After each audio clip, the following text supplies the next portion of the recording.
Recentemente eu entrei de cabeça em uma das séries mais aclamadas da atualidade, a série de ficção científica original da Netflix, Dark. Imediatamente eu fui cativado pela construção de uma atmosfera que eu nunca havia visto anteriormente em uma série de TV. As escolhas de paleta de cores, tomadas, luz, posicionamento de câmera, edição e trilha sonora me deixaram imerso em um mundo onde sempre parecia que estava prestes a acontecer algo que ia mudar drasticamente a vida de todos os personagens ali presentes. Eu nunca vi nada disso em nenhum lugar, seja na HBO, seja em Breaking Bad. Realmente é uma série bem única. É impressionante como é que ela pode parecer aterrorizante sem quase nenhum elemento de terror, tirando essa imagem aqui. É uma série com quase nenhum melodrama que ainda assim parece emocionante e é altamente complexa, apesar de parecer super coesa. Realmente trata, inclusive, com múltiplos tipos de viagem no tempo, o que é uma loucura. Com tudo isso em mente, eu imagino que você seja achando curioso eu fazer a comparação que você leu no título desse vídeo, não é mesmo? Afinal, Matrix, apesar de compartilhar com Dark alguns elementos de ficção científica, é um filme de ação altamente estilizado que discute, entre tiros e desvios em câmera lenta e lutas de Kung Fu, muito sobre um conflito entre tecnologia e humanidade, entrando também em questões como a criação e contenção de rebeliões por parte do próprio sistema de poder vigente, no caso aqui as máquinas e a Matrix, etc. Mas é aí que você se engana. Talvez não você especificamente, mas boa parte das pessoas que estão assistindo esse vídeo agora estão clicando no botão do joinha e também se inscrevendo no canal abaixo da crítica. Vocês se enganam porque Dark e Matrix, especialmente considerando a segunda temporada da primeira obra e as sequências da segunda obra, tem como principal ponto exatamente a mesma questão. Trata-se de um dilema filosófico que vem sendo discutido há séculos por algumas das mais brilhantes mentes da história, o confronto protagonizado pelo determinismo contra a liberdade de escolha. Como diz Neo em Matrix Reloaded, o problema é a escolha. E para entender o porquê da série alemã ter sucedido em levantar essa questão e da franquia de filmes ter falhado no mesmo ponto, precisamos entender o que é determinismo e o que é liberdade de escolha e contextualizar isso dentro de cada um dos filmes. Sim, eu desisti de falar que Dark é uma série, uma obra, é mais fácil falar que é um filme gigante. Se você discorda, pode me xingar lá no Twitter. O determinismo é a crença filosófica que todos os eventos são determinados por uma causa anterior. Em uma simples frase de impacto, é impossível escapar do seu próprio destino. Aposto que só ouvir isso já te fez lembrar de algumas das cenas de Dark, não é mesmo? Por exemplo, a Claudia Tillman, que recebe em 1987 uma máquina do tempo de uma versão dela mesma, que é do futuro. Com essa máquina do tempo, ela viaja para o futuro, mas não para o futuro mais futuro de todos, e descobre que o seu pai morrerá no dia 26 de junho de 1987. Ao tentar evitar que isso aconteça, entretanto, em 1987, ela acaba ela mesma matando o seu pai acidentalmente. Então ela é a causa daquilo que ela tentou evitar. Claro, eu não imagino que os filósofos do século XIX tinham a viagem do tempo em mente quando discutiam sobre determinismo,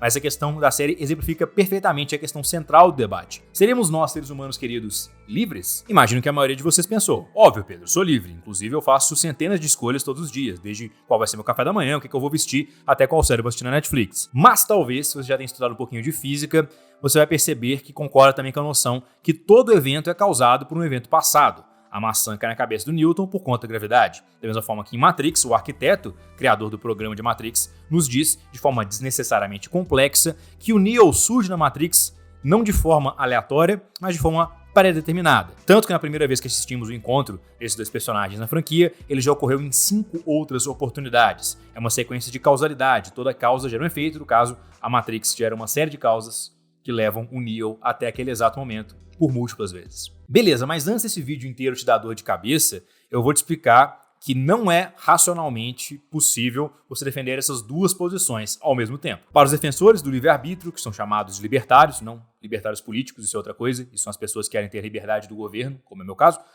para uma decisão ser livre, ela precisa aderir ao princípio das possibilidades alternativas. Isso é basicamente uma maneira gourmetizada de dizer que uma ação só é livre se o agente puder escolher ter tido outra ação. Ou seja, em tese, a ação do Jonas escolher guiar o Mikkel para 1986 seria livre, já que ele poderia escolher não fazer isso, correto? Para os defensores do livre-arbítrio, sim. Para os deterministas, entretanto, o Jonas escolhe guiar o Mikkel para 1986 porque suas crenças, desejos e temperamento o fazem chegar nessa conclusão. E isso aconteceria sempre porque fatores externos levaram o Jonas a ter essas crenças e fatores internos, na verdade, nada mais são do que impulsos cerebrais, que são fatores biológicos, logo o Jonas não tem controle verdadeiramente sobre aquela situação. Na própria série Dark temos mais de um monólogo dizendo que não podemos controlar nossos desejos. Assim sendo, as ações anteriores da vida do Jonas vão sempre resultar na exata mesma conclusão que ele escolheu. Apesar do lado libertário parecer muito mais atrativo nessa discussão, ao menos para mim, ele vai contra o que conhecemos do funcionamento da física newtoniana. Por isso, os próprios defensores da liberdade de escolha fazem uma importante distinção entre causalidades, a causalidade de evento e a causalidade de agente. Na causalidade de evento, a gente está tratando aqui com os elementos físicos do mundo, ou seja, a cara do agente Smith é fisicamente amassada pelo soco que o Neo dá nela. O disparo de uma arma é o resultado da queima da pólvora. A tsunami é causada por um terremoto, etc.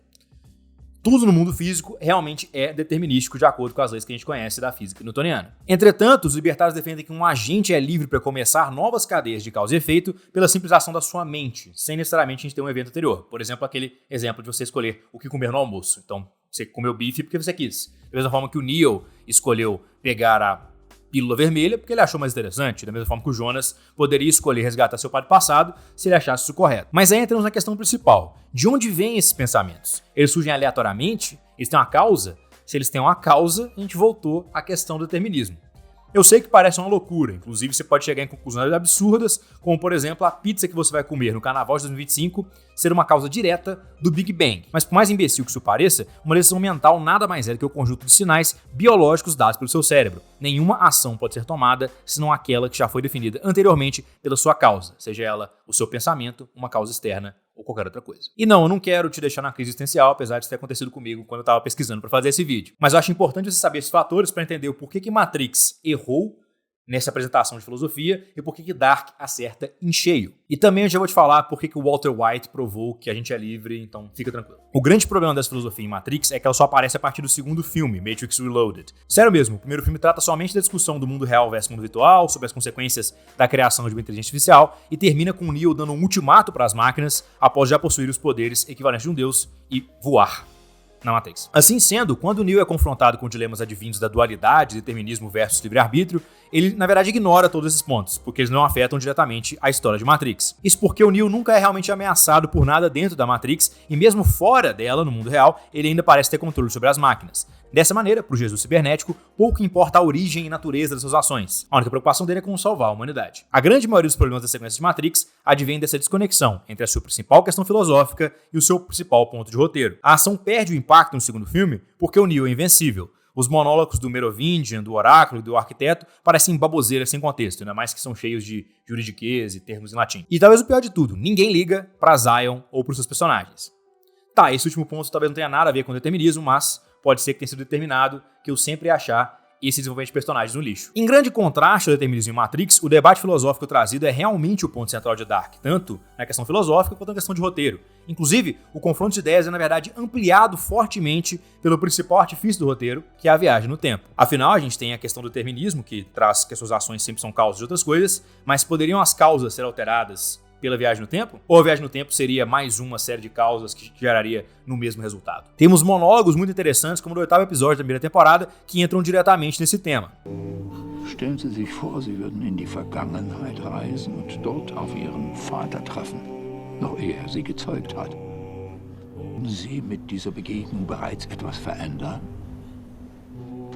Und ist überhaupt irgendwas veränderbar? Ist alles in Ordnung mit Ihnen? Oder ist die Zeit ein Biest, das auf ewig besteht und nicht bezwungen werden kann? Glauben Sie, können wir den Lauf der Dinge verändern? Jeder Wissenschaftler würde sagen, nein. Es verbietet der kausale Determinismus. Aber es liegt in der Natur des Menschen zu glauben, dass sein Leben eine Rolle spielt. Dass sein Handeln etwas verändert.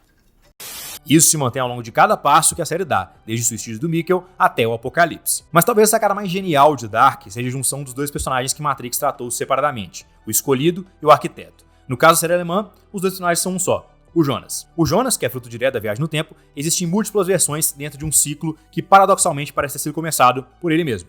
Jonas, criador dos 5 mundos, é o vilão principal da série, na forma do Adam, que trava uma guerra contra o tempo, que na verdade nada mais é do que o determinismo em ação. Jonas também é um abalado e torturado personagem que segue acreditando que é possível alterar os eventos que levam ao apocalipse, em uma profunda crença no livre-arbítrio. Jonas também é o pupilo e o mentor da Cláudia, o diabo branco que busca finalmente derrotar e salvar o Jonas. E finalmente, o Jonas é o refém dos seus desejos, que não tenta parar a Adam, mas é salvo por uma Marta que vem de outro mundo. Por isso, e por muitas outras coisas, eu mal posso esperar pela terceira temporada de Dark, e como ela vai se aprofundar em tudo que já foi estabelecido. Será que foi determinado que Dark será excepcional em seu final? Eu escolhi acreditar que sim. E sobre o Walter White, na realidade eu estava falando sobre o Heisenberg, mas não o personagem Breaking Bad, e sim o cientista. O Heisenberg descobriu o chamado princípio da incerteza. Esse princípio traz que é impossível medir exatamente a velocidade e posição de um objeto simultaneamente, desde que a multiplicação dessas incertezas da velocidade e da posição seja igual ou maior que a constante de Planck dividida por 4π. Isso é um jeito bastante complexo de dizer que não conseguimos saber simultaneamente a posição e a velocidade de componentes subatômicos, como elétrons e fótons. Você nunca realmente sabe aonde eles estão precisamente. Alguns físicos defendem que essa incerteza é suficiente para dizer que temos alguma medida de livre-arbítrio no universo. Não sendo um teórico da área, também escolherei acreditar nisso. Então é isso aí, cineespectadores. Se você gostaram do vídeo, não se esqueça de compartilhar ele com as pessoas que você acha que vão gostar aí, pessoas que são fãs de Dark, de filosofia. Deu realmente muito trabalho para fazer, mas eu gostei demais do resultado. Também não se esqueça de clicar aqui na marca d'água para se inscrever no canal, se tornar abaixonados ou abaixonáticas e fazer parte da crítica. Também deixar aqui nos comentários tudo o que vocês acharam desse vídeo e das questões filosóficas. Então é isso aí, YouTube. Até a próxima.